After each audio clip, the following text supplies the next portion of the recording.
Good morning. Nakapag-packwalk na yung ibang females at ang assignment ko ngayon is i-packwalk yung mga nag-away. Kahapon wala kaming activities dahil maulan.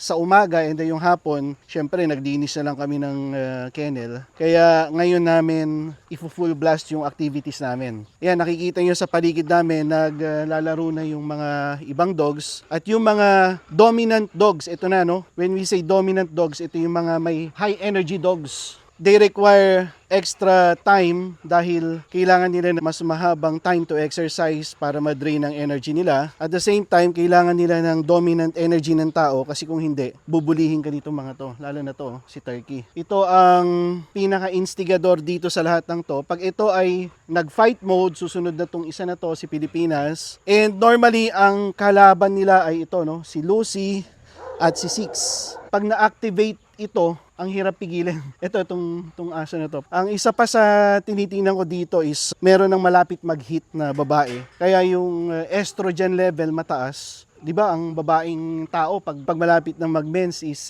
bugnutin, no? So parang ganoon din ang aso. Pag ang isang aso malapit ng mag-hit, medyo sensitive siya and madali siyang mainis. Karamihan kasi ng aso namin is hindi neutered. Sa mga to walang neutered dito. Kaya 'yun ang nagpapa-complicate ng pagdidisiplina ng aso. Lagi yung sisimulan yung packwalk nyo ng kalmado, kaya tinan nyo to, no? Nung nakita nila si Senyora doon, ay naging excited sila. Pinalayo ko muna si Senyora hanggang sa magsettle yung buong pack.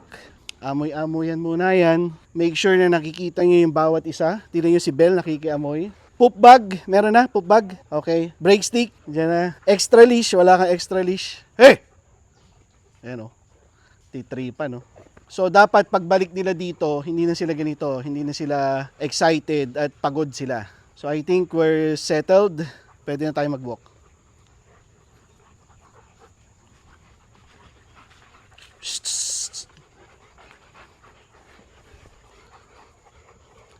Okay, every time na nakaka-hear sila ng sounds, nagiging excited sila. So it's your task na pakalmahin sila sa bawat way. Kasi kung hindi, yung packwalk nyo hindi magiging maganda. Kasi pangarap po. Okay, go.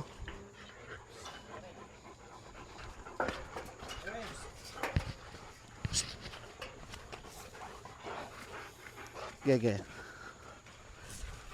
Up. Ayan o, growl agad o. Ho! Shh! Good morning, cow. Ho!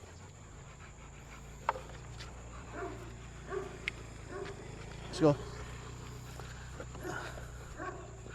Pumupupo ba? Okay. Let's go.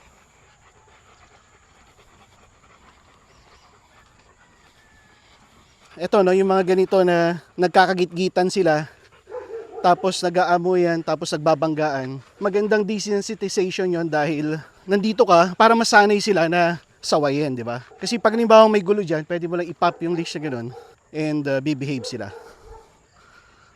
Tapos yung face, nakikinig din kayo, no? Yung facing, wag masyado mabilis. Yung ganitong facing, okay to eh. Yung parang ine-enjoy lang nila yung pag-i-sniff, okay yan. So pag nag-i-sniff sila, mas na-enjoy nila yung surroundings sila. Shh! Diba yan, no? Diba yung kanyang, ano? Ayan, nasasanay siya na nasusundot yung buntot. Yung balong, diba? Sabi mo si Victoria nag-growl. Hayaan mo lang, basta ready ka na. Pag nag-growl, pitikin mo yung leash. Morning! Makikiwalk lang ha. Ilang taon na yan? 6 na taon? Pakita mo yan, 6 na taon.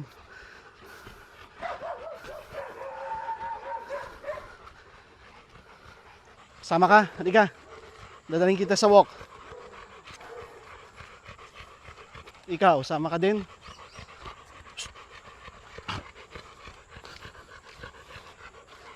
What?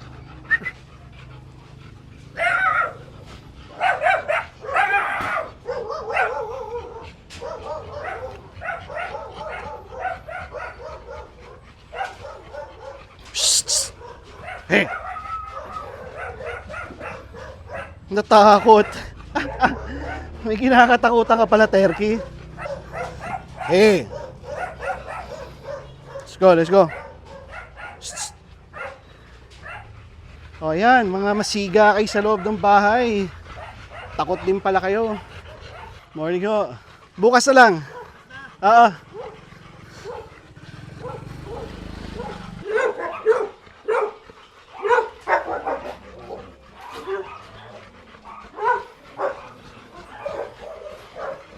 Yan, yung mga dikita na yan. Yan, test of behavior yan. Pag nagdikitan yung ulo. Madaling i-correct kasi pag halimbawa nag-growl, pwede ko lang hilain. Diba? Unlike kapag walang leash, mangyari nun, syempre, hanapin mo yung, hawakan mo yung bewang, ang daming gagawin. At least sa ganitong paraan, nadidesensitize sila na, hey! Hey! Oh, diba? Ang gagawin mo, pag sa real world, kahit hey na lang, kakawala na siya. Hindi na siya kakagat. Tabi halhal nila, no? Ikaw, di ka ba humalhal? Nangawit ka lang. Taas ang energy nito. Itong dalawa. Ito, pagod na rin eh. Ito talagang dalawa, no? Ang pinaka high energy. Uy, pangarap! Masyado kang palagrit eh. Pumasok ka.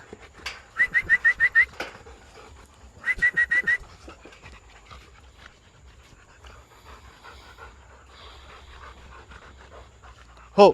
Alright. Okay, free ka na, boy. Ikaw, kahit na ikaw kumagat kay 6. Free ka na. Ikaw, okay ka na. Gamot. Red alert. Ayan na. Naging cause ng away last time, ito si Kobe. Lalaro sila ni 6. Ganyan ang ginagawa niya. And then si 6 nandito, si Turkey nandyan. Si Turkey ayaw niya ng gano'n, no? Ayaw niya ng mga ganong energy. Pinuntahan niya si 6. Si 6 naman ano yun Bargas din yun Kaya yun, nag-away sila. Pilipinas! Hindi ka daw napagod, ha? Antaas pa rin ang energy. Iba-bike kita mamaya. Tuturuan kita sa bike. Okay? Play. Go. Ito si Victoria. Ito yung nagtago. Nawala bigla. Na nag-away na. Ito si Belarus. Ito wala namang problema to no? Easy go lucky lang to Doon si Arabia, si Six, Senyora, Tala, Bell, Balong. Ano kayong breed nito? Nandun si India, si Kobe, nandun na si White, nandun na sa kanyang cage. Tapos dito pa, kailangan na mag-grass cutter ulit, schedule na ulit. Nandito yung mga tuta. Hey! Hey! Ato si Antonio. Ito si Pangarap. Lika. Pangarap. Lika. Ito si Lapu lumapit na. Lapu. Pangarap. John Wick. Andun si Lucy. Andun si Moana, Maui, Maya. Ito si Donya. Si Star-Lord. Hiraya. Ito, malambing tong aso na to Ito si Tala Ito pala si Tala. Si Tala, si Bell, si Abu. Ito pa, si Biel. Sana. Ayun, nandun si Biel sa loob ng cage. So mamaya yan. After nito, break time. Tapos yung meals naman, after the meals, linis. Ganun ang routine.